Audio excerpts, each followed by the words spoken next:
The ballroom was magnificent, dripping with crystal chandeliers and gold-trimmed mirrors that reflected the cream of high society. I stood at the top of the marble staircase in my custom-designed pink gown, blush silk that shimmered like rose petals in morning dew, and watched my sister Veronica's face drain of all color as she realized what I'd done. She was wearing red, crimson red, blood red, the exact shade she'd stolen from my makeup collection 100 times in my past life. The same shade she'd worn to my engagement party, the one that was supposed to be mine. When she'd seduced my fiancé and announced their relationship to 300 guests while I stood there in a modest pink dress she'd convinced me to wear. But this wasn't that life. This was my second chance, and I'd spent 6 months orchestrating this perfect moment. Veronica's red lipstick, the expensive Dior shade she'd lifted from my vanity just this morning, thinking I wouldn't notice, clashed violently with her scarlet gown, the dress I'd accidentally shown her in a fashion magazine, gushing about how it would be perfect for the Ashford Charity Gala.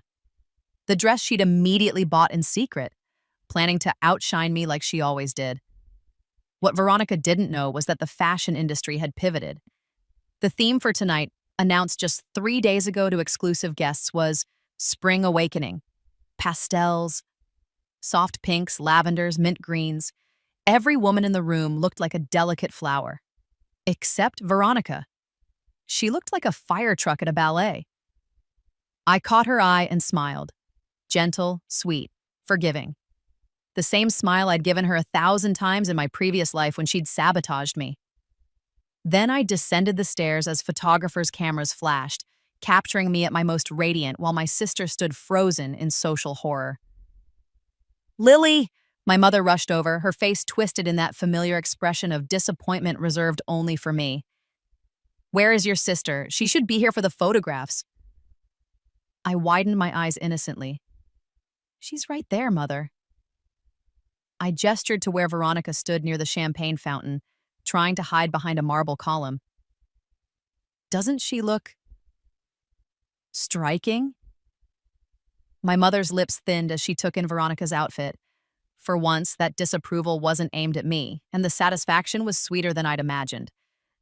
But this was just the opening move. The real game had started 6 months ago, on the day I opened my eyes in my childhood bedroom and realized I was 17 again. The ceiling of my bedroom had a water stain in the shape of a butterfly. I'd spent countless hours staring at it in my first life, crying, neighing over Veronica's latest cruelty, wondering why my parents loved her more. When I opened my eyes that morning 6 months ago and saw that butterfly stain, my first thought was that I'd survived the car crash. My second thought was that I'd died in the crash and this was hell. It took me 3 days to accept the truth. I was 28-year-old Lily Chen, successful prosecutor, dead from a car accident my sister had caused by cutting my brake lines. And I was also 17-year-old Lily Chen, high school senior, living in her childhood home with a second chance to change everything. The memories of my past life hit me in waves. Veronica stealing my thesis in college and publishing it under her name. Veronica seducing David, my fiancé, 3 weeks before our wedding. Veronica convincing our parents to give her my inheritance from grandmother Chen, telling them I was financially irresponsible when she was the one drowning in gambling debts. Veronica, always Veronica, taking everything that should have been mine while I was too naive and forgiving to stop her. The final betrayal had been the worst. I'd discovered evidence that our father's company was being embezzled by his business partner. I'd spent months building a case, planning to present it at the quarterly board meeting. But Veronica had found my files. She'd presented the evidence herself, taking credit for my work. Father had been so proud. He'd given her a position on the board, the position I'd been working toward my entire career. 2 weeks later, my brakes failed on the highway. I'd spun out and crashed into a barrier at 80 miles per hour. As I died, I'd seen Veronica's car in my rearview mirror, just sitting there, watching. Now I was back. And this time, I knew exactly who Veronica was. That first morning, I went to school in a daze. Everything was familiar, yet foreign. The hallways smaller than I remembered, my classmates' faces young and unmarred by adult stress. And there was Veronica, holding court at her locker, surrounded by her usual crowd of admirers. She was beautiful. I'd forgotten how beautiful. At 17, she had perfect porcelain skin, glossy black hair that fell to her waist, and our mother's delicate bone structure. She wore a red silk blouse that probably cost more than my entire wardrobe, and her lips were painted in that signature crimson shade. Red had been her color. In my past life, she'd owned it, made it hers. She'd worn red to every important event, commanding attention, while I'd faded into the background in beiges and pale pinks. "Lily!" She spotted me and waved, her smile bright and false. "Come here, Jessica was just saying how cute you'd look with short hair. Don't you think she'd look adorable with a pixie cut?" Her friends giggled. I remembered this conversation from my first life. I'd gone home and cut my hair that evening thinking Veronica was trying to help me. The pixie cut had been a disaster. My face was too round, my features too soft. I'd looked like a child, while Veronica's long hair had made her look sophisticated and mature. It had taken 2 years to grow out, 2 years of looking immature and unprofessional at school events and family gatherings. In my previous life, I'd learned too late that Veronica studied me like a predator studies prey. She knew exactly how to diminish me, what suggestions would make me less attractive, less confident, less threatening to her position as the family favorite. "I love my long hair," I said simply, touching the straight black length that fell to my mid-back. "I think I'll keep it." Veronica's smile flickered. "Oh, well, if you're sure, I just thought—" "I'm sure." I walked past her to my own locker, feeling her confused stare on my back. That was the first crack in her reality. Veronica was used to me being compliant, eager to please, desperate for her approval. The old Lily would have made the appointment at the salon that afternoon. The new Lily had other plans. I spent the first month quietly observing and planning. I couldn't just expose Veronica immediately. I'd learned in my career as a prosecutor that revenge required evidence, timing, and airtight strategy.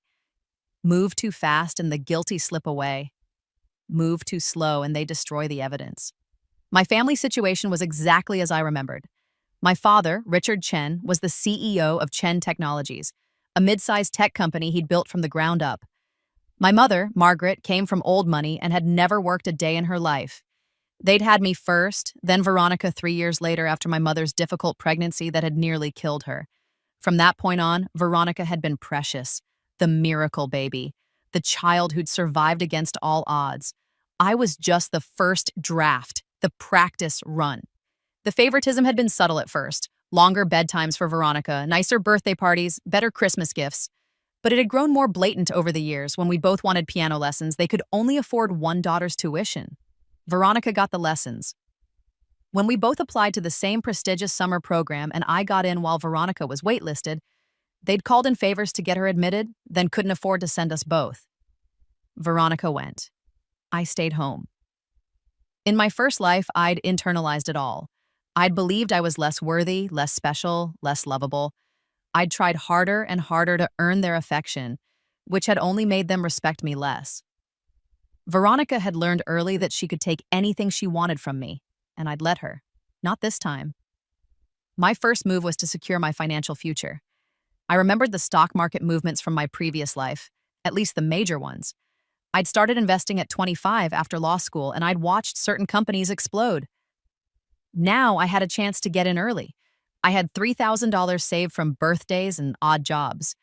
I opened a brokerage account online using a fake ID I purchased from a senior who owed me a favor. I'd tutored him through calculus.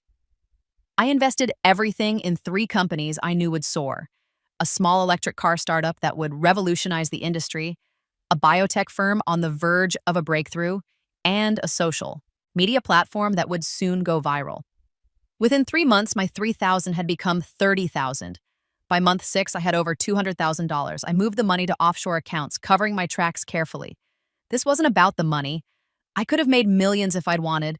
This was about having resources for the war ahead, because Veronica's first major attack was coming, and I needed to be ready. The school year progressed, and I watched Veronica's confusion grow as I refused to play my assigned role. When she borrowed my favorite sweater and returned it with a mysterious stain, I didn't cry or complain. I just bought a new one with my secret funds and never mentioned it. When she started dating Marcus Kim, the boy I'd had a crush on in my first life, I congratulated her with genuine pleasure. I remembered Marcus would turn out to be a compulsive liar and small-time con artist. She was welcome to him. But I wasn't passive. I was strategic. I noticed everything Veronica did and everyone she hurt. She'd always been cruel to people she perceived as beneath her, but I'd been too self-absorbed in my own pain to see the full extent of her malice. Now I documented it all. When she spread rumors that Jennifer Park had an eating disorder, Jennifer was competing with her for valedictorian, I recorded the conversation. When she stole the answers to the AP chemistry exam from Mr. Rodriguez's desk and shared them with her friends, I took photos of the evidence. When she bullied freshman Emma Luce so severely that Emma started skipping school, I collected every text message, every social media post, every witness statement. I wasn't ready to use any of it yet, but I was building a case. At home, I became the model daughter. I anticipated my parents' needs, kept my room spotless, maintained perfect grades, and never caused trouble. I was pleasant to Veronica, helpful but not doormatish. I was becoming invisible in a new way. Not the invisible of worthlessness, but the invisible of someone who blends into the background while planning a coup. My parents barely noticed the change. They were too focused on Veronica's drama, her breakup with Marcus, her college applications, her starring role in the school play. I let them focus on her. It made my preparations easier. The only person who noticed was my grandmother Chen, my father's mother. She was 83, sharp as a blade, and lived in a penthouse apartment downtown.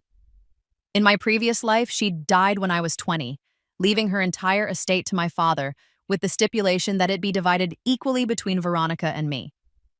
It hadn't been divided equally. My parents had given most of it to Veronica, claiming I was more financially stable. I'd been a struggling law student while Veronica had been unemployed and living off her married boyfriend. I'd gotten $50,000. Veronica had gotten almost $2 million. This time, I visited grandmother every Sunday. I brought her favorite tea, played mahjong with her, listened to her stories. She'd been cold to me in my first life. I'd thought she didn't like me. Now I realized she'd been disappointed. I'd been weak, and Grandmother Chen despised weakness. "You're different," she said one Sunday afternoon, studying me over her teacup. We were sitting in her living room, which overlooked the city skyline. "What happened?" I met her eyes. She was the only person in the world who might understand. "I learned that forgiveness isn't always a virtue," I said carefully. "Sometimes it's just permission for people to hurt you again." Grandmother was quiet for a long moment. Then she smiled, a real smile, not the polite grimace she usually gave. "Your grandfather used to say that," she said. "He built this family's fortune from nothing, you know. People tried to cheat him, steal from him, destroy him. He forgave them once. Only once. After that, he destroyed them instead." She paused. "You have his eyes. I see that now. I see him in you." "What about father?" I asked. "Your father is a good man who married a social climber and learned to keep the peace at any cost."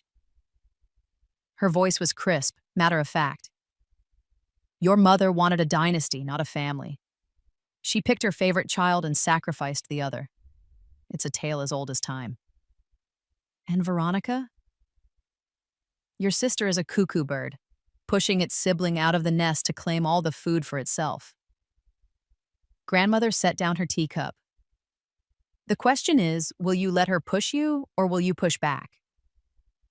"I'll push back," I said quietly. "Good." She stood, walking to her desk. She pulled out a business card and handed it to me.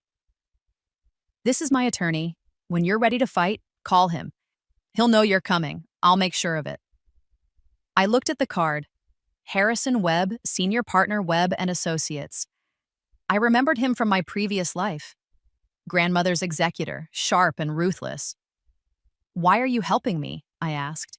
"Because I'm old and dying and I'd like to see one Chen woman have a spine before I go." She sat back down, her expression softening slightly. "And because you're my granddaughter, whether your parents remember that or not." I don't abandon family, even when they abandon themselves. That conversation changed everything. I wasn't alone anymore. I had an ally, and she had the resources and connections I needed.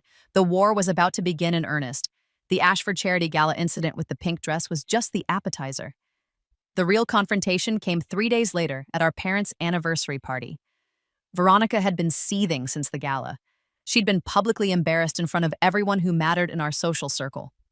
Photos of her in that red dress had circulated on social media with captions like, "Fashion fail," and "Did she miss the memo?" She'd tried to laugh it off, claiming she was making a statement, but everyone knew the truth. She'd been played. She just didn't know by whom. I'd been so sweet and sympathetic, lending her my shawl to cover the dress, agreeing that the theme announcement had been terribly short notice. I'd played the supportive sister perfectly while photographers captured my gracious assistance. Now it was Saturday night, and our parents were celebrating their 30th wedding anniversary with an intimate party of 200 people at our home. The theme was elegant garden party, white tents on the lawn, string lights in the trees, a jazz band playing under the stars. I wore a simple white sundress with pink embroidery, my hair in loose waves. Veronica wore another red dress, but this time it actually suited the occasion. She'd learned her lesson about checking the dress code. Her makeup was flawless, her hair perfect, her smile dazzling. She'd also spent the past 3 days planning revenge against whoever had sabotaged her at the gala. She suspected several of her friends, but hadn't settled on a target. I'd made sure to point suspicion toward her main rival, Christine Wang, by casually mentioning that Christine had known about the theme change days in advance. "Lily!" My mother appeared at my elbow, champagne glass in hand. "Go help your sister with the photo display. She's setting up pictures of our family in the library." I found Veronica in the library, arranging framed photographs on a large corkboard. Our family's history, baby pictures, vacation photos, school events, holidays. A visual narrative of the perfect family. Except it wasn't perfect. In photo after photo, a pattern emerged, Veronica front and center, smiling and radiant, while I was on the edge of the frame, overlooked or out of focus. Christmas morning, Veronica holding her expensive gifts, me with a book in the background, family vacation, Veronica on the beach, me partially cropped out, school play, Veronica in costume on stage, me barely visible in the ensemble, 20 years of visual evidence that I didn't matter. "Don't you think it's a beautiful collection?" Veronica asked, not looking at me. She was adjusting a photo of her high school graduation, front and center, of course, while I was a blur in the background. "It's very honest," I said. She turned, her red lips curving into a smile. "What's that supposed to mean?" "Just that it accurately represents our family dynamic." I picked up a photo from the table, one she hadn't hung yet. It showed the two of us as children, maybe 6 and 9. We were holding hands, both smiling, before the full weight of favoritism had driven its wedge between us. "You were going to leave this one out?" "It doesn't fit the aesthetic," she said dismissively. "Of course it doesn't. It shows us as equals." I set it down. "You can't have that, can you? You need everyone to see that you're the special one, the favorite, the chosen daughter." Her eyes narrowed. "What's wrong with you lately? You've been acting weird ever since the gala. Are you jealous because I got to go and you weren't even invited at first?" I had been invited. She'd intercepted my invitation and RSVP'd a decline on my behalf, then acted surprised when I'd shown up anyway. In my first life, that tactic had worked. I'd stayed home.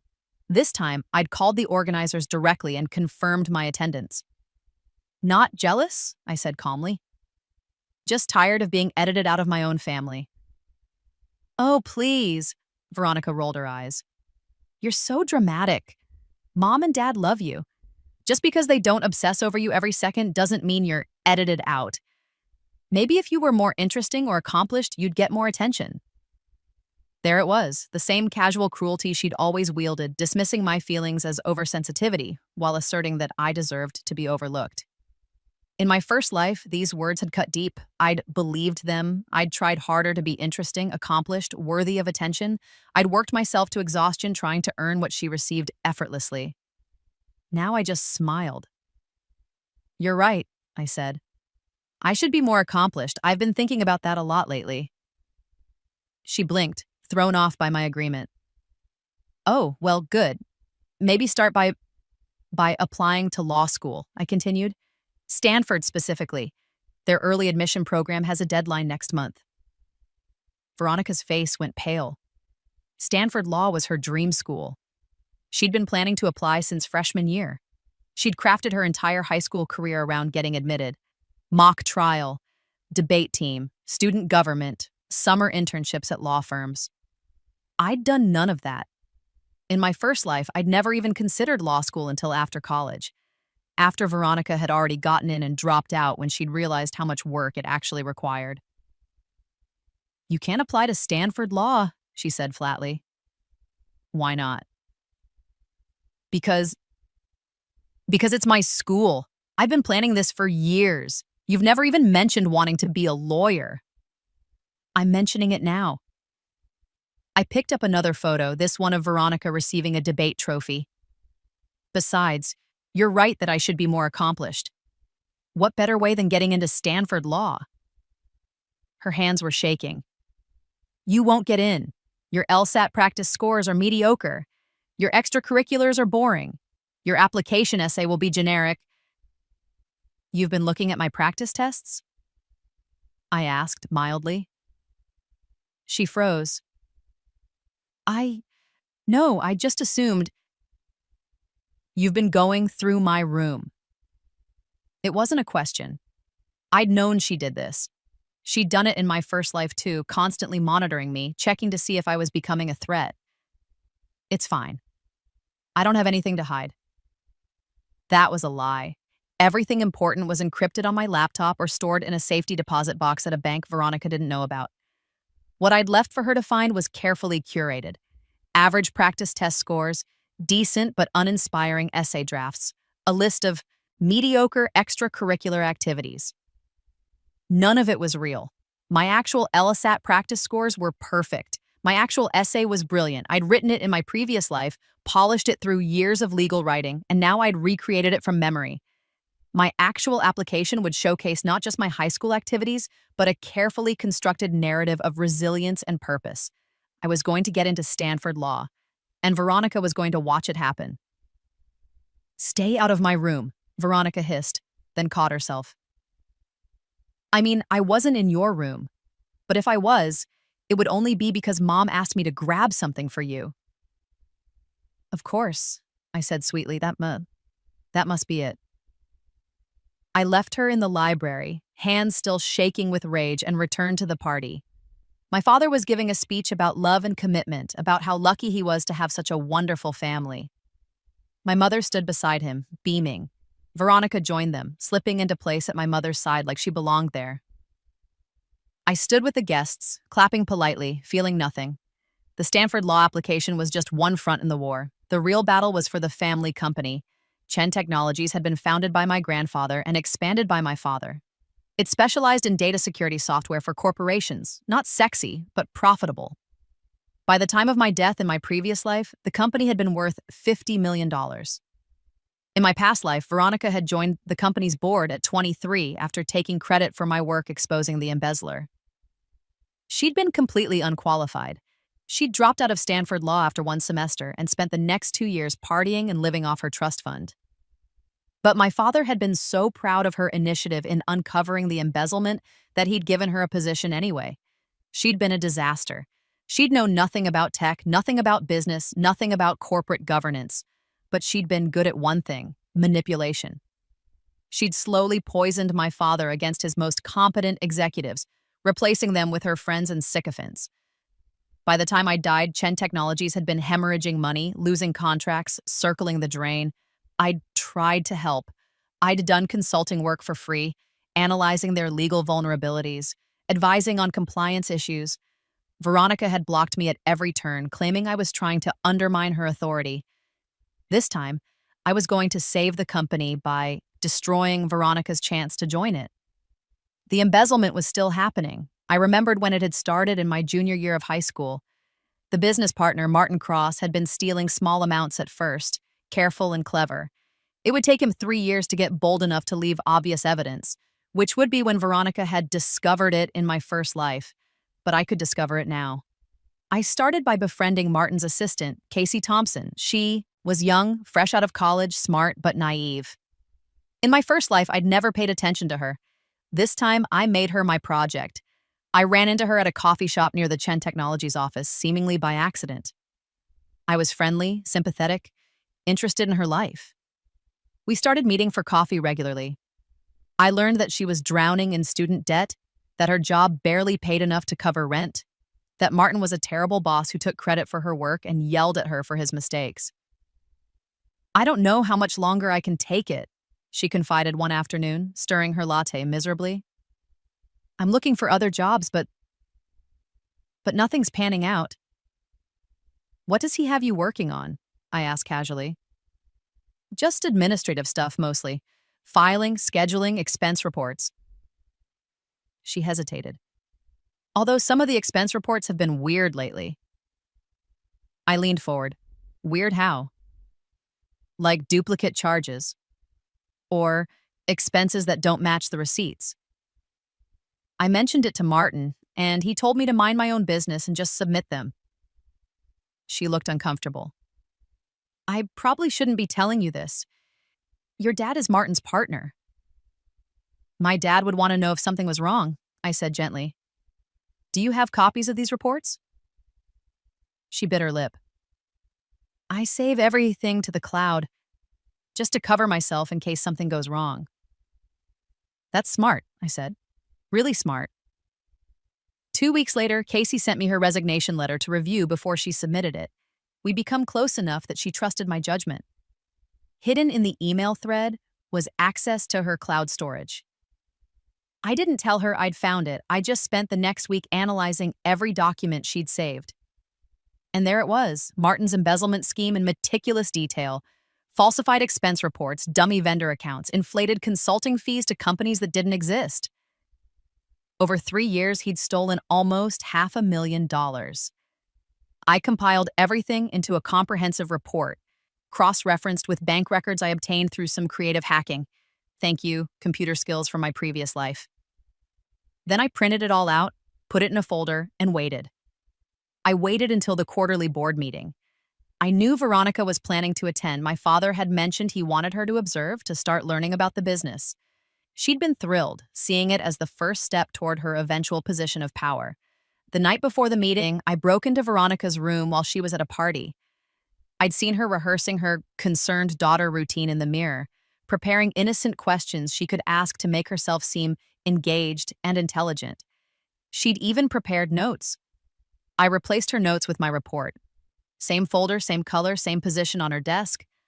She'd grab it in the morning without looking. I knew she would.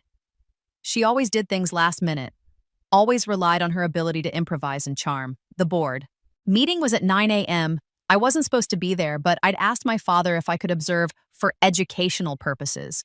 He'd seemed surprised but pleased, even though my mother had protested. "Why is Lily coming?" Veronica had demanded at breakfast. "I thought this was for me." "There's room for both of you," my father had said distractedly, checking his phone. Veronica had shot me a poisonous look, but she couldn't object without seeming petty. The boardroom was sleek and modern, all glass and chrome. 8 board members sat around the table. My father, Martin Cross, and 6 others, including 2 women and a man I'd personally recruited in my past life as legal counsel. My father sat at the head of the table.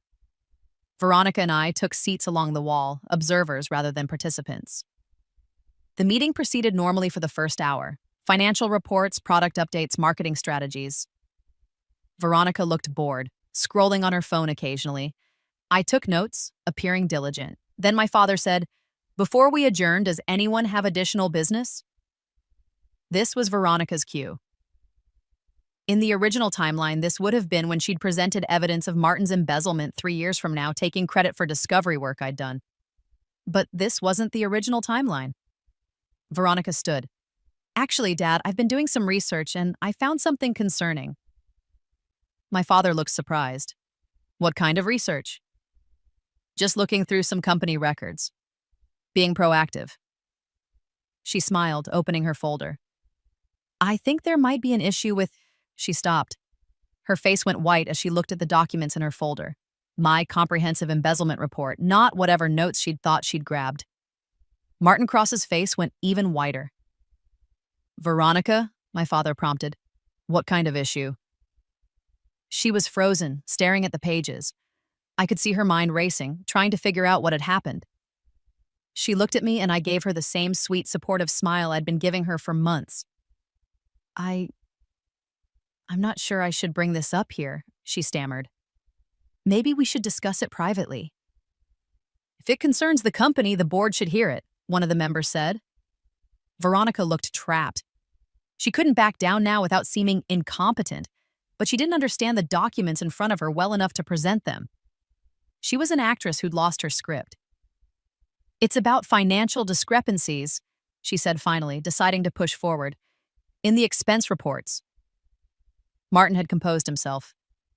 What kind of discrepancies? I oversee those reports personally. That's the problem, Veronica said, gaining confidence.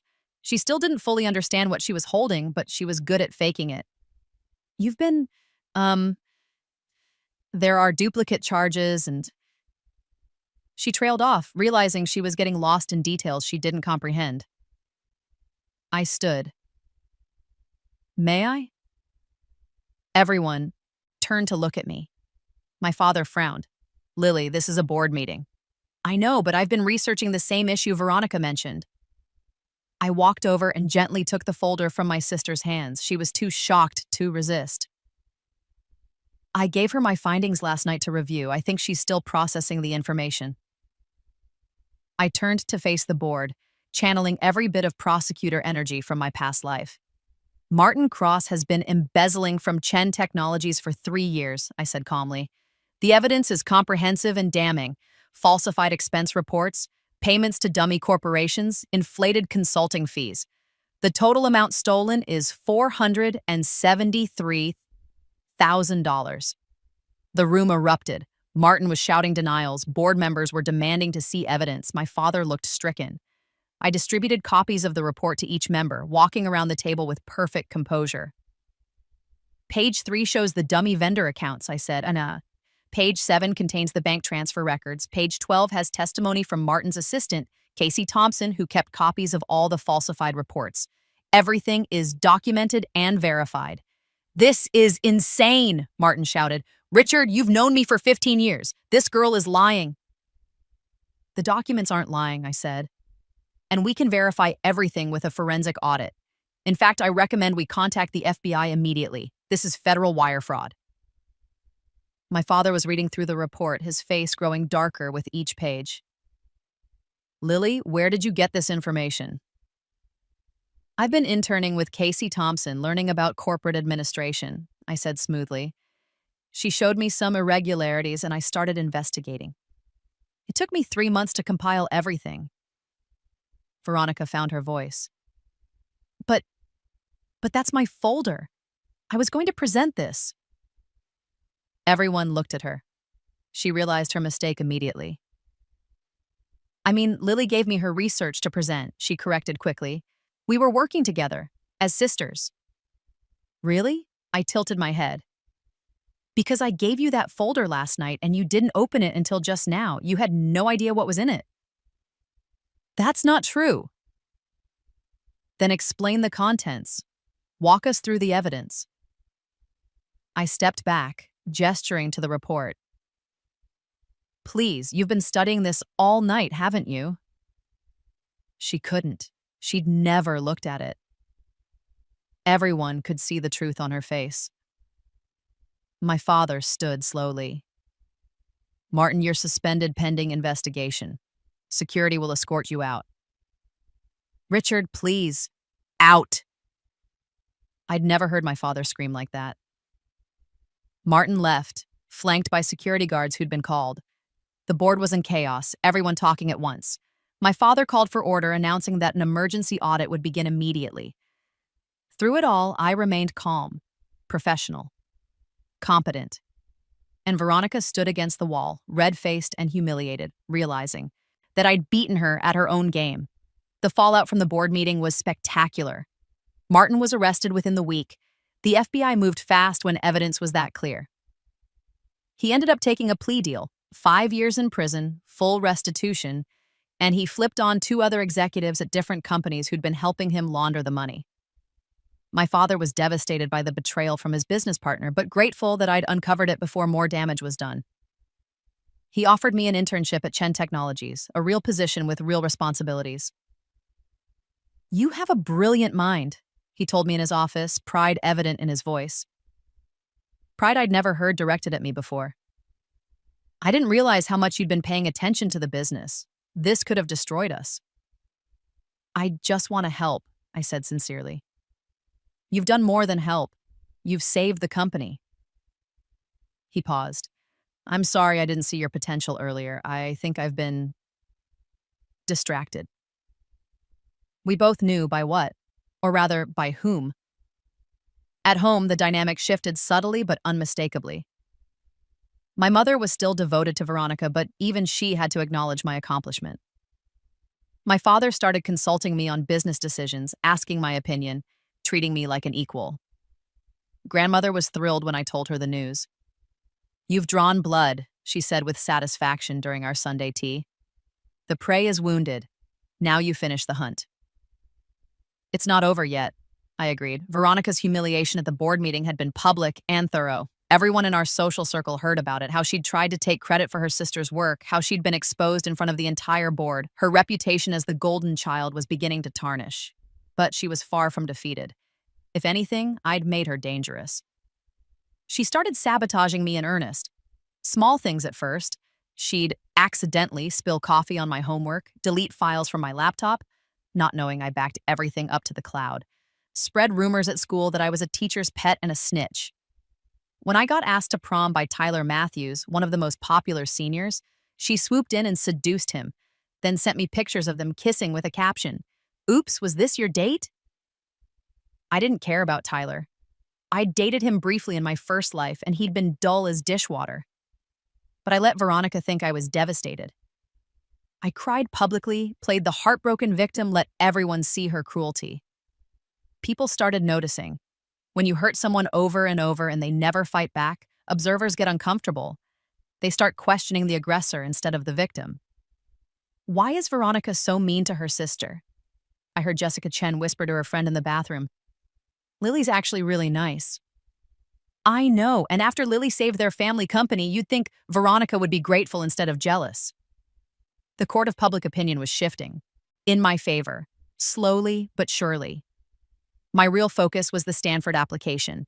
I'd submitted it in early November, just as I'd said I would. My LSAT score was perfect, 180, top of the curve. My essay was about overcoming family dynamics and finding my own voice, a subtle masterpiece that never directly blamed Veronica, but painted a clear picture of favoritism and resilience. My recommendations came from teachers who'd watched me transform from invisible to invaluable over the past months. Veronica submitted her application a week after mine. Her LSAT was good, but not great, 172. Her essay was about justice and fairness, ironically. Her recommendations were fine, but she'd been the golden child her whole life. She'd been told she was special, brilliant, destined for greatness. She believed she'd get in because she always got what she wanted. Acceptance letters came in March. Mine arrived first. I was in my room when the email notification popped up on my laptop. I opened it, already knowing what it would say, because I'd lived this moment before. In my first life, Veronica had gotten in, and I'd received a rejection letter. This time, the roles were reversed. "Dear Ms. Chen, congratulations! On behalf of Stanford Law School, I am delighted to offer you admission." I sat there, reading and rereading, feeling something I hadn't felt in my first life: vindication. Then I heard the scream from Veronica's room. I found her sobbing at her desk, her rejection letter on the screen. My mother was with her, arms around her, making soothing sounds. "I don't understand," Veronica wailed. "I was supposed to get in. I've been planning this since freshman year. I did everything right." "Maybe you can appeal," my mother said desperately, "or apply again next year." "Lily got in." Veronica looked at me with pure hatred. "Lily stole my spot."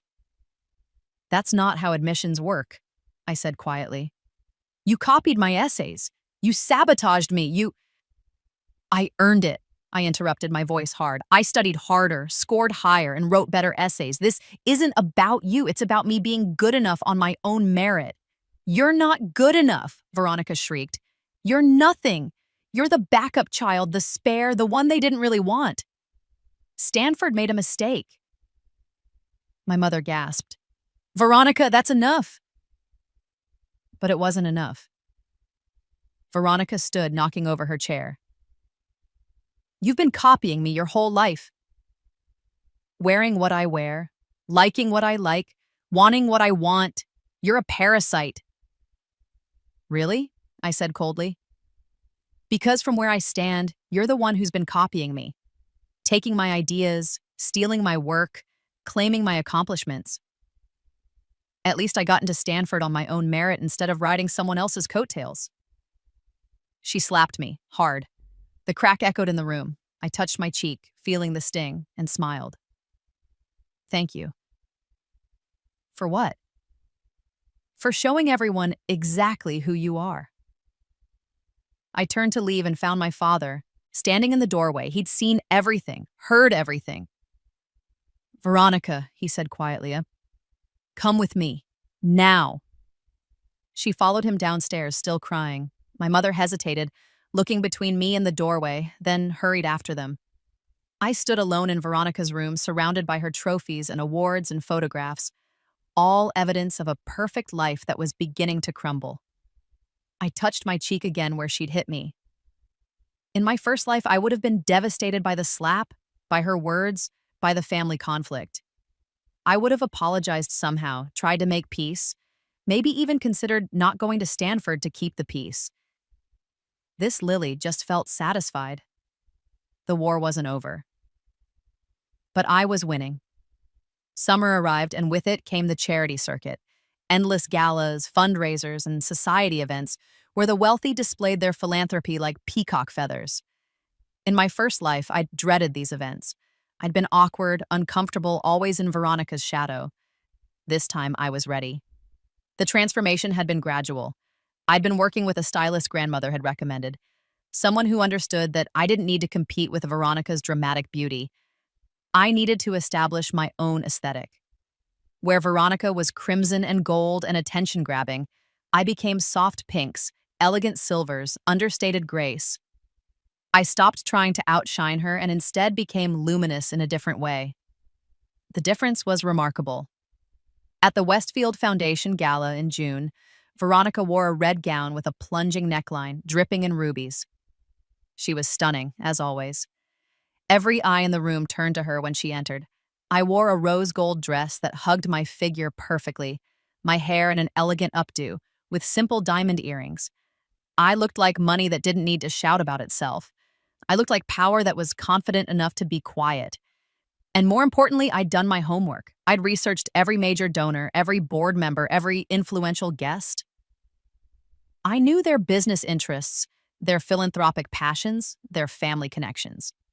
When I spoke with them, I was knowledgeable and engaging. I asked intelligent questions. I made connections. "You're Richard's younger daughter?" Mrs. Ashford, the gala's host, said with surprise when we were introduced. I expected, well, someone different. "Most people do," I said with a smile. My sister casts a long shadow. "Not tonight, dear." She patted my hand. "Tonight you're shining all on your own. Tell me, your father mentioned you're interested in corporate law. We're always looking for sharp young people at the Ashford Foundation." By the end of the evening, I had 3 job offers, 2 mentorship opportunities, and invitations to 4 exclusive events Veronica hadn't been invited to. My mother was confused. My father was proud. Veronica was furious. "What are you doing?" she hissed at me when we were alone in the bathroom. "You're embarrassing yourself, trying to network like some social climber." "Isn't that what these events are for?" I asked innocently, reapplying my pink lipstick in the mirror. "These events are for people who already matter to maintain their connections. You're nobody." "Not anymore," I said simply. She grabbed at my wrist, her red nails digging into my skin. "Stop whatever game you're playing. I don't know what's gotten into you, but it needs to stop." I looked at her reflection in the mirror. No. No. No, I'm not stopping. I'm not disappearing. I'm not making myself smaller so you can feel bigger. I pulled my wrist from her grip. I'm done being your shadow, Veronica. Get used to the light. I walked out, leaving her staring at her own reflection. And for the first time, I saw something in her eyes I'd never seen before. Fear. She was beginning to realize that I wasn't just competing with her anymore. I was surpassing her. July brought the annual Chen family vacation to the Hamptons. 2 weeks of beach time, yacht parties, and social obligations. In my first life, these vacations had been torture. Veronica would spend the entire time flirting with wealthy boys, getting attention, being the belle of every party, while I stayed in the background, reading books and trying not to be noticed. This time was different. On the second night, there was a party at the Wentworth estate. I wore a pink sundress and my new diamond earrings, a gift from grandmother for getting into Stanford. Veronica wore red, as always, a bikini top and sarong that showed off her perfect figure. The party was on the beach, with bonfires and a live band and the kind of casual elegance that required immense wealth to pull off. Veronica immediately attracted a crowd of admirers. I went to talk to the hosts. "Mrs. Wentworth, thank you so much for including us," I said warmly. "Your home is beautiful." "Oh, you're Richard's daughter. Which one are you?" "Lily, the one in pink." She laughed. "Smart girl. Stand out by not trying to. I like that." She studied me more closely. "You're the one going to Stanford Law, aren't you? Richard hasn't stopped bragging about you." "He has?" That was news to me. "Oh, yes. Apparently you saved his company from some nasty embezzlement scheme. Very impressive for someone your age." We talked for another 20 minutes. She introduced me to her son, James Wentworth, who was starting his second year at Harvard Business. He was handsome, intelligent, and clearly interested. "Would you like to take a walk?" he asked after we'd been talking for a while. We walked along the beach, away from the party noise. He told me about his work, his plans to eventually take over his father's investment firm. I told him about my interest in corporate law, my plans for Stanford. "You're not like other girls I meet at these things," he said. "What are other girls like?" "Hungry. You can see them calculating, trying to figure out what you're worth, how you can benefit them." He smiled. "You're not doing that. You're just present." "Maybe I'm just a better actress," I teased. "Maybe, but I don't think so." When we returned to the party, Veronica was watching from across the beach, her face stormy. James Wentworth was one of the most eligible bachelors in our social circle, and she'd been trying to get his attention all night. Now he was with me. The next 2 weeks followed the same pattern. I wasn't trying to steal Veronica's thunder, but I wasn't hiding anymore either. I went to parties, made connections, got invited to exclusive events. Boys who'd never noticed me before suddenly found me interesting, not because I'd become more beautiful, but because I'd become more confident, more self-possessed. Veronica responded by becoming more aggressive, more attention-seeking, more desperate. She'd interrupt conversations I was having, drag me away from people I was talking to, make jokes at my expense. But it backfired. People started seeing her as insecure, petty, threatened by her own sister. "Your sister seems stressed," James commented one evening when Veronica had physically stepped between us during a conversation. "She's adjusting to some changes," I said diplomatically. "Changes like you coming into your own?" I met his eyes. "Something like that." By the end of the vacation, James had asked for my number. 3 other boys had done the same.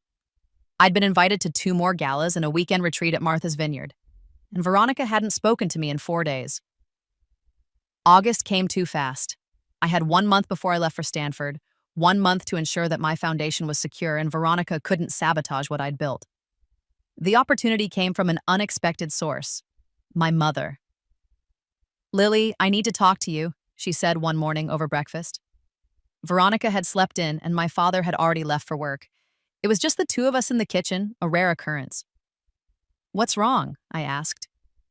She looked uncomfortable. "It's about Veronica. She's been struggling since the Stanford rejection. Her therapist thinks she might be depressed." Veronica was in therapy? That was new. In my first life, therapy had been my suggestion, something my parents dismissed as unnecessary. Now Veronica was the one who needed help. I'm sorry to hear that, I said carefully. The therapist thinks part of the problem is sibling rivalry, that Veronica feels like she's competing with you and losing. My mother folded her hands. I know things have been tense between you two lately. Could you maybe tone down your success? Just for a while. Give her space to breathe. I stared at my mother, this woman who'd favored one daughter over another for 17 years, who'd stood by while Veronica had bullied and sabotaged me countless times. And now she was asking me to make myself small again, to dim my light so her golden child could shine. In my first life, I would have said yes.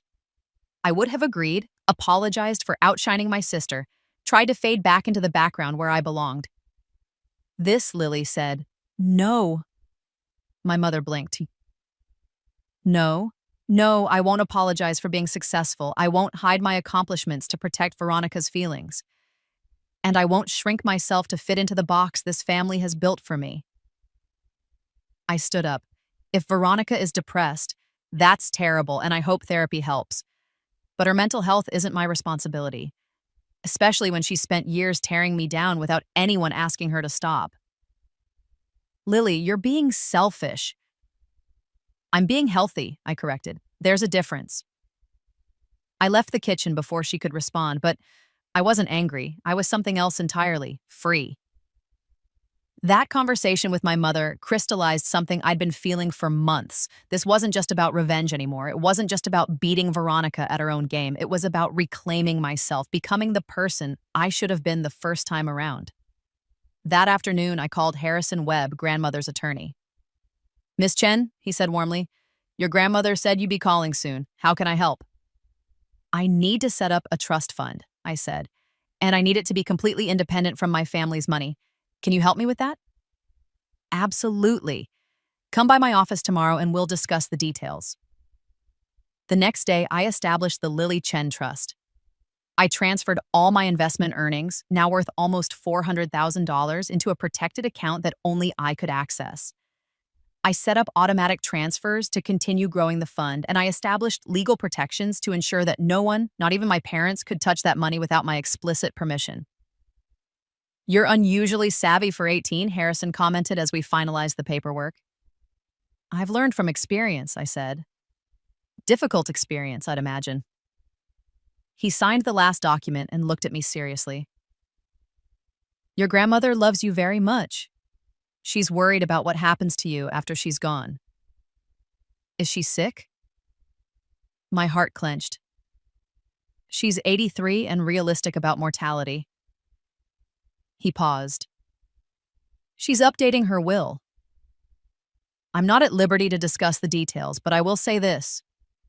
She wants to ensure you're taken care of, that you have the resources to build a life independent of your parents' choices. I understood what he wasn't saying. Grandmother was going to leave me her estate, or at least a significant portion of it. She was giving me the tools to survive whatever came next.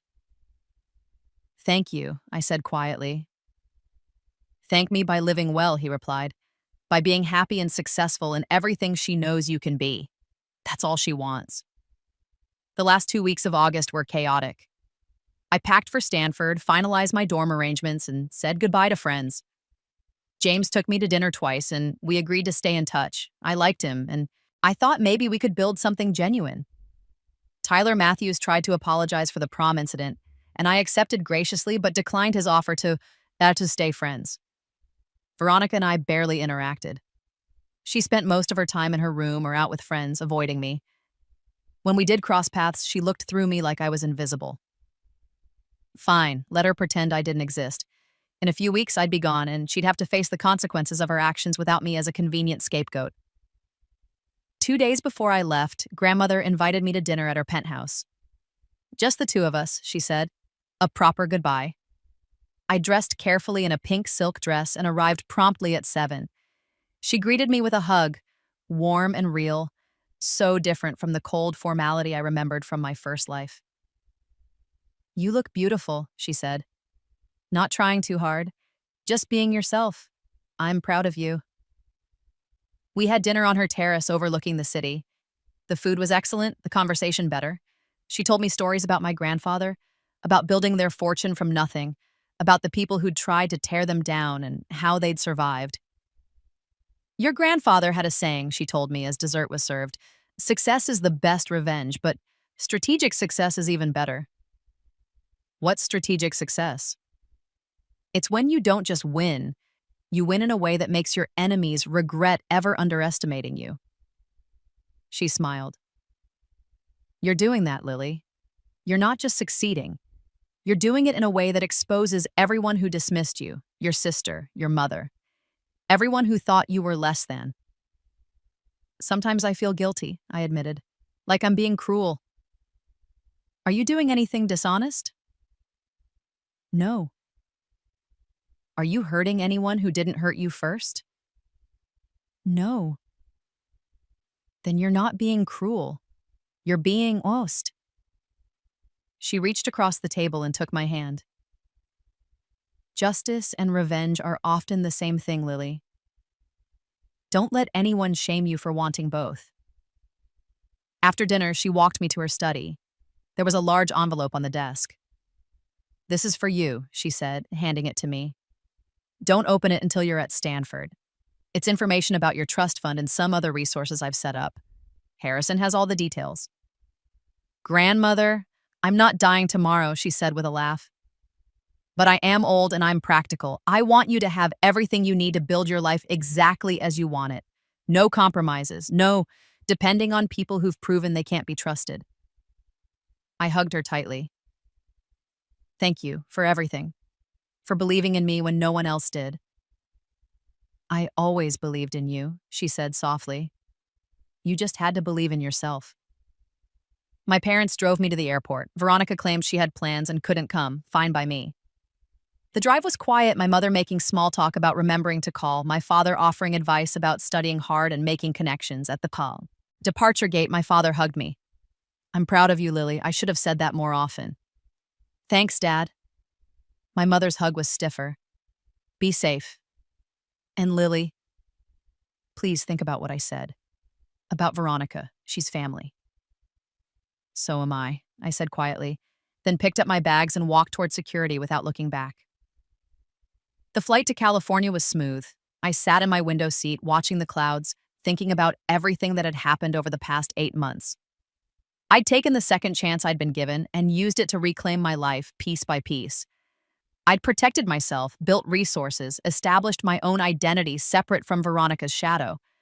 But I hadn't destroyed her, not yet. That would come later, when the stakes were higher and the consequences more severe. For now, I was content to be free. Stanford was everything I'd hoped. My dorm room was small, but mine. My roommate, Jennifer, was a pre-med student from Seattle, driven and friendly. My classes were challenging in the best way. And for the first time in my life, both lives, I felt like I belonged. I dove into my studies with the intensity of someone who knew exactly why she was there. I joined study groups, networked with professors, attended every guest lecture and law society meeting. I wasn't just preparing for law school, I was building the foundation for the career I'd had before, but better this time. Smarter, more strategic. James called once a week. We video chatted about our respective schools, our classes, our plans. He was sweet and genuine, and I found myself looking forward to his calls. Maybe this could be something real. Veronica called once in September. I was in the library when my phone buzzed. What do you want? I answered. Is that any way to greet your sister? Her voice was sharp. It's the way I greet someone who made my life hell for 17 years. What do you want, Veronica? There was a long pause, then, Mom says I should apologize. Does Mom also script your apologies, or are you capable of forming your own thoughts? Fuck you. The line went dead. I went back to studying, unbothered.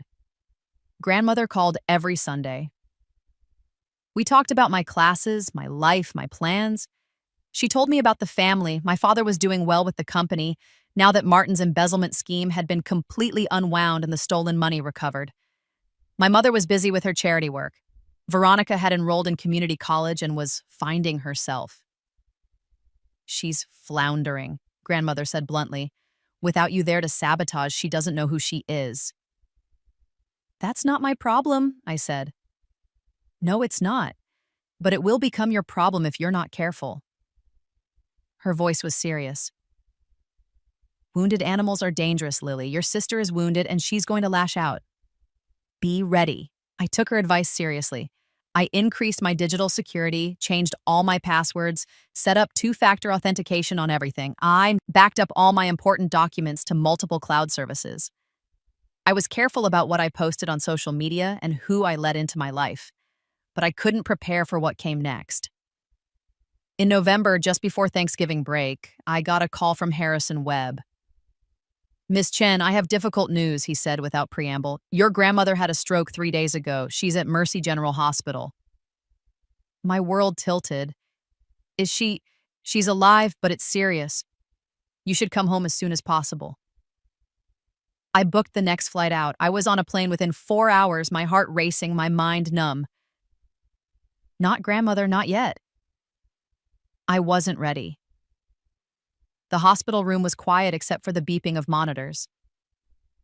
Grandmother looked small in the bed, diminished in a way I'd never seen. Her right side was paralyzed from the stroke, her speech slurred, but her eyes were sharp when she saw me. Lily, she managed. Good, you came. Of course I came. I took her left hand, the one that still worked, and held it gently. I'm here. Listen, she said slowly, fighting to form words. Will. Changed. Everything to you. Don't talk about that now. You're going to be fine.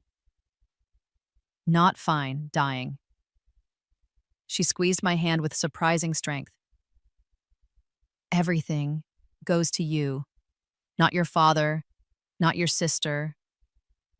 You. I felt tears streaming down my face.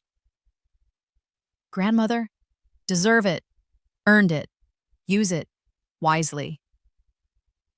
I will, I promise. She smiled, that fierce smile I loved. Then her eyes drifted closed, and she slept. I stayed with her for 3 days, barely leaving her side. My father came and went, looking shell-shocked. My mother visited once, cried performatively, and left. Veronica didn't come at all. On the 3rd day, grandmother woke briefly. She looked at me and said, clearly this time, I'm proud of you. Then her eyes closed, and she didn't wake again. She died that night, peacefully, with me holding her hand. The funeral was massive. Grandmother had been a titan in the business community, a philanthropist, a force of nature. Hundreds of people came to pay respects.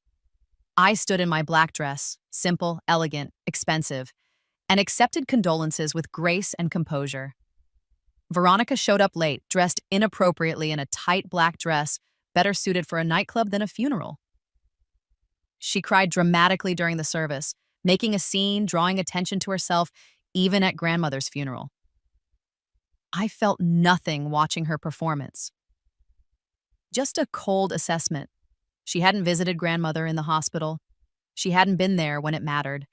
And now she was crying for an audience. The reading of the will happened 3 days later at Harrison Webb's office. My parents were there, along with Veronica and me, plus various cousins and relatives I barely knew.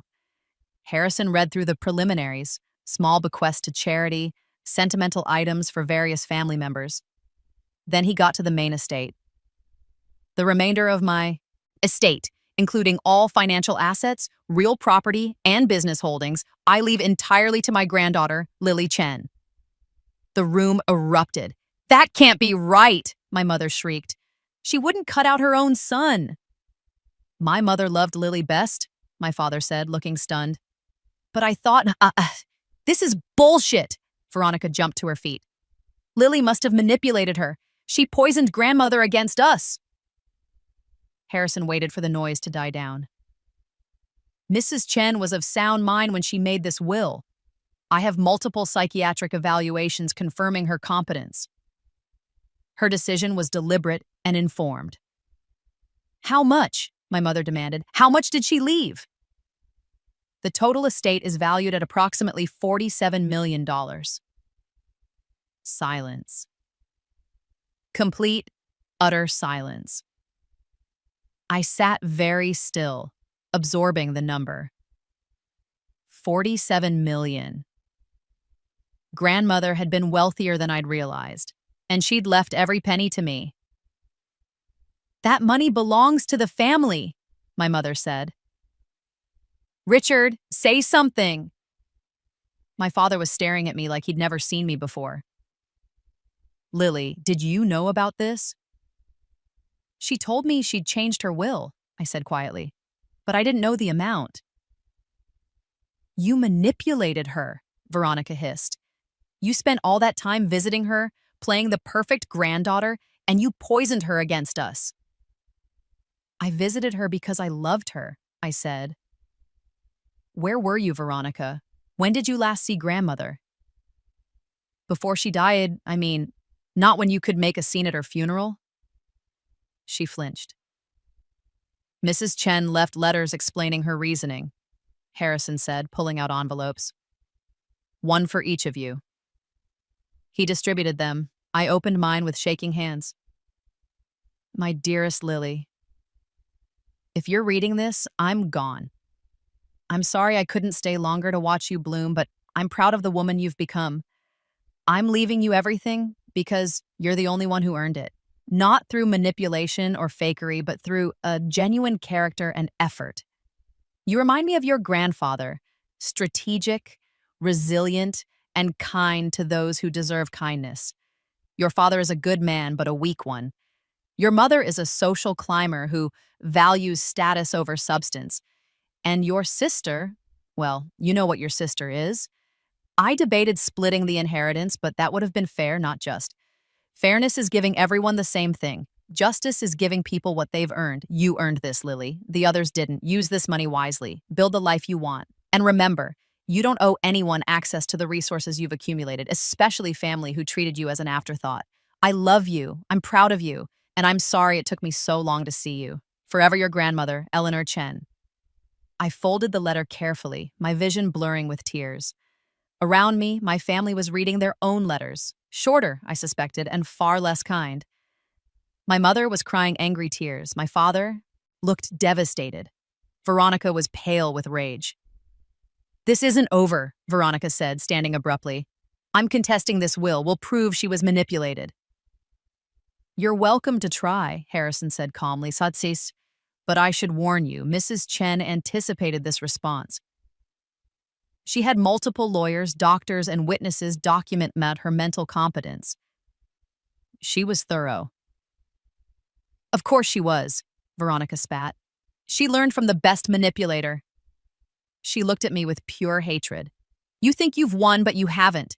This family will tear you apart for stealing our inheritance. It wasn't your inheritance, I said quietly. It was hers to give. And she gave it to me. Veronica stormed out, my mother following. My father stayed, looking lost. Lily, he said finally. I don't understand. When did you and your grandmother become so close? When I started visiting her every Sunday. When I showed interest in her life, her history, her wisdom. I met his eyes. When I treated her like a person instead of an ATM. He flinched. Is that what you think I did? I think you took her for granted, like you took me for granted. I stood, gathering my things. I'm going back to Stanford tomorrow. Harrison has my contact information if you need anything related to the estate. Lily, wait. He caught my arm. I know I've made mistakes. With you, with Veronica, with the family balance. I let your mother influence me too much. I favored Veronica because she was easier, more like your mother. And you were always so independent, so self-sufficient. I thought you didn't need me. I did need you, I said softly. I needed you to see me, to value me, to protect me from my sister's cruelty instead of enabling it. I'm sorry. His voice broke. I'm so sorry, Lily. Can we fix this? I looked at my father, this man who'd loved me but not enough, who'd hurt me through negligence rather than malice. In my first life, I'd have forgiven him immediately. desperate for any scrap of parental affection. This time, I said, maybe, eventually, but not today. I need time. I left him standing in Harrison's office and walked out into the cold November air, $47 million richer and completely, utterly alone. Except I wasn't alone. I had grandmother's gift.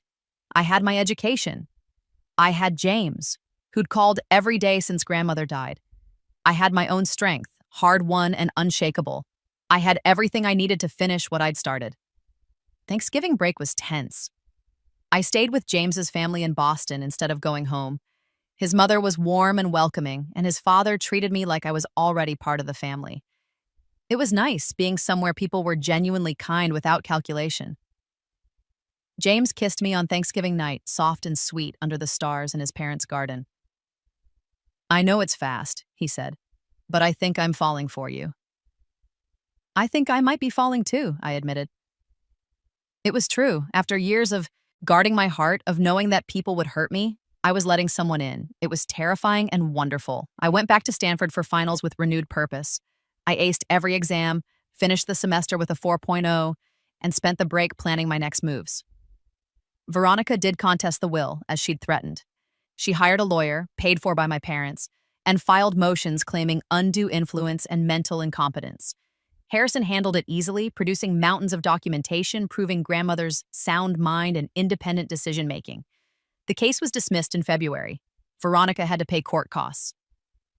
My mother called after the dismissal, her voice tight with rage. I hope you're happy. You've destroyed this family.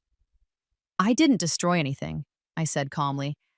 I just stopped pretending we were something we weren't. You've turned your father against me. He blames me for how we treated you. Maybe he should. You ungrateful little... She caught herself. We raised you, fed you, clothed you, gave you everything. You gave me life and a house to live in. That's not everything, Mom. That's the minimum. I paused. And you didn't give me everything. You gave Veronica everything. I just existed in the margins.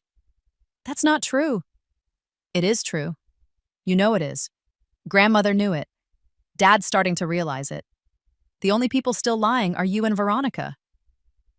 She hung up on me. I sat in my dorm room, looking out at the Stanford campus, feeling lighter than I had in years. Every conversation like this was another severed rope, another weight dropping away. I was free. Truly. Completely free. Junior year flew by. I maintained my perfect GPA, got a prestigious internship at a Silicon Valley law firm, and deepened my relationship with James. We spent spring break in Paris, his graduation gift to me, and it was magical.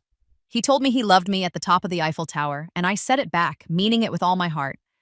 My father and I started slowly rebuilding our relationship through monthly phone calls.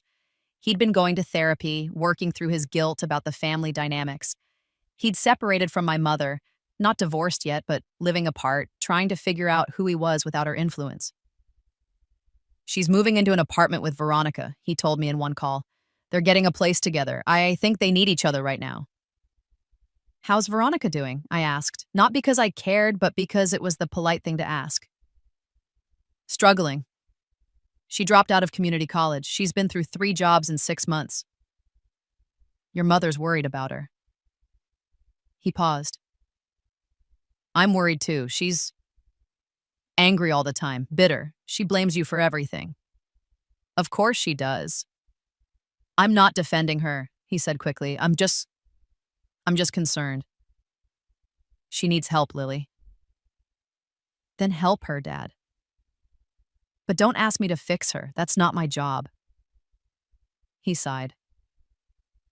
You're right. I just wish things were different. They could have been. You had 18 years to make them different. The truth was settling between us like sediment, clear and undeniable. He'd failed me. He knew it. I knew it. And we were both learning to live with that knowledge. Senior year arrived, and with it came law school applications. I applied to all the top schools: Harvard, Yale, Columbia, Stanford Law. My LSAT was perfect, my GPA immaculate, my recommendations glowing. I had everything going for me, plus $47 million in the bank. I got into all of them. I chose Harvard. Not because it was better than Stanford necessarily, but because James was in Boston and I wanted to build my life closer to his. We'd been dating for 2 years and it felt right. Veronica, meanwhile, had gotten engaged to a 45-year-old divorcee named Frank Morrison. He owned a chain of car dealerships, successful but uncouth, rich but crude. My mother was thrilled. It was the first good news from Veronica in years. The engagement party was in June, a gaudy affair at a hotel ballroom with too many flowers and too much champagne. I went because my father asked me to, because we were trying to rebuild our relationship, and because I was curious to see what Veronica had become. She was still beautiful, but harder now. Her red dress was tight and expensive, her makeup heavier, her laugh too loud. She clung to Frank's arm possessively while he told crude jokes to his friends. "Lily!" She spotted me across the room and came over, champagne in hand. "You actually came. I thought you'd be too busy counting your money." "Congratulations on your engagement," I said politely. "Thanks. Frank's wonderful, very successful. He has 7 dealerships, you know." "That's impressive." "And he's generous. He bought me this ring." She flashed her left hand, a huge diamond, ostentatious and gaudy. 3 carats. What do you think?" "It's very sparkly." Her smile was sharp. "I heard you got into Harvard Law, following in my footsteps as usual." "Actually, you never got into Harvard. You got into Stanford and dropped out." "Details." She waved dismissively. "The point is, I paved the way. You're just copying me." I could have pointed out the absurdity. She hadn't paved anything. I'd succeeded despite her sabotage, not because of any path she'd cleared. But what was the point? She needed this narrative to cope with her failures. "If that's what you need to believe," I said simply. "What's that supposed to mean?" "It means congratulations again on your engagement. I hope you'll be very happy." I walked away before she could respond, finding my father near the bar. "That was diplomatic," he observed. "I'm trying to be the bigger person." "You've succeeded." He squeezed my shoulder. "I'm proud of you, Lily. Not just for your success, but for your character. You've handled all this with remarkable grace." "Most of the time," I admitted. "Sometimes I want to scream at her. Tell her exactly what I think." "But you don't." "No, because it wouldn't change anything. She is who she is." And she was. Veronica was a cautionary tale, beautiful, privileged, given every advantage, and still ending up bitter and diminished because she'd never developed substance beyond her surface. I almost felt sorry for her. Almost. Harvard Law was everything I'd hoped. Challenging, intense, intellectually stimulating. I thrived in the competitive environment, made friends with other ambitious students, and started planning my career in earnest. James proposed during my first year, a perfect proposal on a snowy February evening in the Boston Public Garden. I said yes without hesitation. We were good together, partners in every sense, supporting each other's ambitions, genuinely enjoying each other's company. My father was thrilled about the engagement. My mother sent a passive-aggressive text. "I hope you'll be happier in your marriage than I was in mine." Veronica didn't respond at all to the announcement. Her own marriage to Frank was apparently rocky. According to my father, Frank had a temper and a drinking problem. Veronica had quit working after the wedding and spent her days shopping and posting on social media, trying to maintain the image of a happy newlywed while her marriage crumbled. I didn't gloat. I just focused on my own life, my own happiness, my own future. Second year of law school brought an unexpected development. My mother called, sounding desperate. "Lily, I need your help." "With what?" "Veronica's in trouble. Real trouble. Frank," she stopped, her voice breaking. "He hit her, badly. She's in the hospital." My blood ran cold. "Is she okay?" "She has a concussion and 2 broken ribs. She's filing for divorce, but Frank's threatening her. He's saying he'll destroy her in court, take everything, ruin her reputation." My mother was crying now. She needs a lawyer, Lily, a good one. She can't afford. I'll take care of it, I heard myself say. Really? My mother sounded shocked. Really, give me the hospital information. I'll be there tomorrow. I flew to New York the next morning, my mind racing. I hated Veronica. She'd tormented me for years, stolen from me, sabotaged me, tried to destroy everything I built. She deserved nothing from me. But she didn't deserve to be beaten. She didn't deserve to be terrorized by an abusive husband. And despite everything, she was still my sister. I found her in a private hospital room, her face bruised, her arm in a sling. My mother sat beside the bed, looking haggard. Lily, Veronica said when she saw me, her voice hoarse. You came. I came. I pulled up a chair. Tell me everything, from the beginning. She told me. Frank's drinking had gotten worse after the wedding. He'd become controlling, checking her phone, isolating her from friends, accusing her of cheating. When she'd finally decided to leave, he'd beaten her severely, telling her she'd never escape, that he'd destroy her if she tried. I have photos, she said quietly, of the bruises, all of them, over the past year. You've been documenting? I'm not stupid, Lily. I knew I might need evidence someday. I felt a flicker of respect. Maybe Veronica had learned something after all. I spent the next week building her divorce case. I hired the best family law attorney in New York, compiled all the evidence, got a restraining order against Frank, and helped Veronica file for an emergency divorce on grounds of abuse. Frank tried to fight it. He hired expensive lawyers, made threats, tried to intimidate Veronica into dropping the charges. But I'd learned a lot in law school, and I had resources he couldn't match.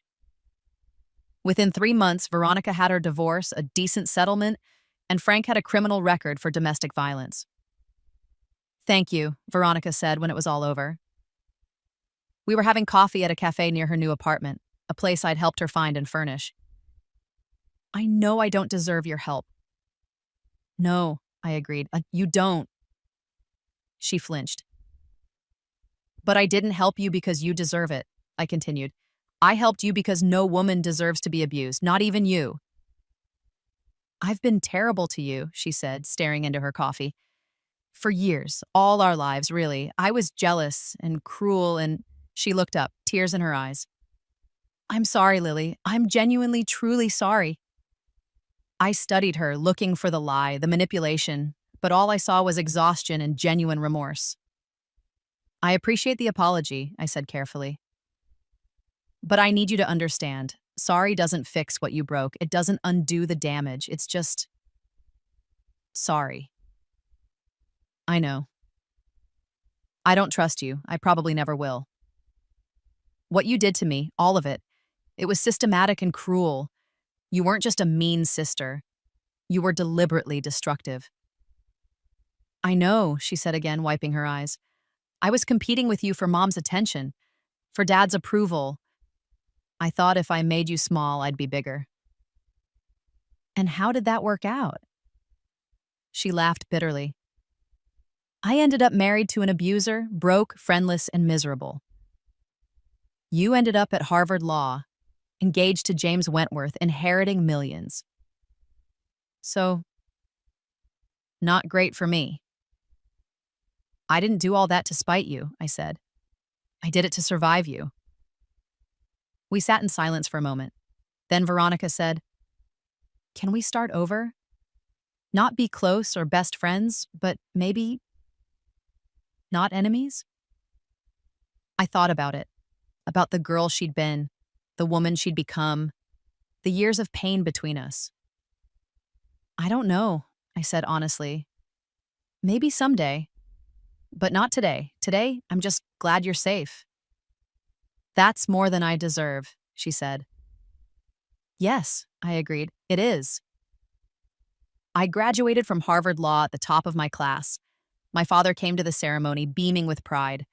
My mother came too, sitting far from my father, but clapping when I received my diploma. James was there with his family. And to my surprise, Veronica came, sitting in the back, quiet and unobtrusive. After the ceremony, she came up to me briefly. Congratulations, she said. You earned this. Thank you. I'm proud of you. I know I don't have the right to be, but I am. I looked at my sister, this woman who'd tormented me, this stranger I'd known my whole life, and I felt something unexpected. Pity. She'd had every advantage and squandered it. She'd been given love and attention and opportunity, and she'd turned it all into bitterness and failure. While I, the overlooked daughter, the underestimated sister, had built something real and lasting. Take care of yourself, Veronica, I said, not unkindly. You too, Lily. She walked away and I watched her go, feeling the weight of our shared history lifting. James appeared at my elbow. Ready to celebrate, counselor? More than ready. 5 years later, I'm sitting in my office at Chen Legal Consultants, the firm I founded after a few years at a corporate firm. It's small but growing, specializing in corporate litigation and women's advocacy work.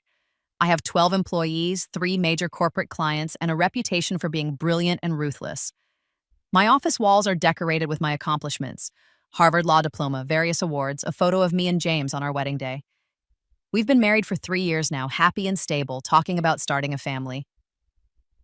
My father and I have lunch once a month. Our relationship isn't perfect, but it's honest. He's retired from Chen Technologies and spends his time golfing and traveling. He's dating someone new, a kind woman named Patricia who treats him better than my mother ever did. My mother lives in Florida with my aunt. We exchange Christmas cards, nothing more. And Veronica? Veronica is a therapist now, surprisingly. After her divorce, she went back to school, got a psychology degree, and now works with abuse survivors. We're not close, but we're cordial. She sends birthday cards. I send them back. We've reached a detente, if not forgiveness. My phone rings. It's Harrison Webb. Lily, I have some news, he says. Remember that building in Manhattan your grandmother owned? The one we've been leasing? Yes. The tenant's lease is up and they're not renewing. I think you should claim the space for your firm. It's prime real estate, perfect location, and it's yours anyway. I smile. Even in death, grandmother is still taking care of me. Do it, I say. Start the process. Chen Legal is going to New York. After I hang up, I turn my chair to look out at the city skyline. Boston has been good to me, but New York is calling. New opportunities, new challenges, new territory to conquer. My sister once stole my red lipstick and every other thing she could take from me. She made me feel small and worthless and invisible. But I came back. I wore pink instead of competing for red. I built my own identity instead of fighting for scraps of hers. I found my power not in revenge, but in refusing to stay a victim. And now I have everything: success, love, independence, peace. While Veronica is still figuring out who she is without me to tear down. I pick up my phone and text James. Moving the firm to NYC, you in? His response comes immediately. Always, wherever you go, I go. I smile, close my laptop, and head home to my husband, my life, my hard-won happiness. The war is over, and I won.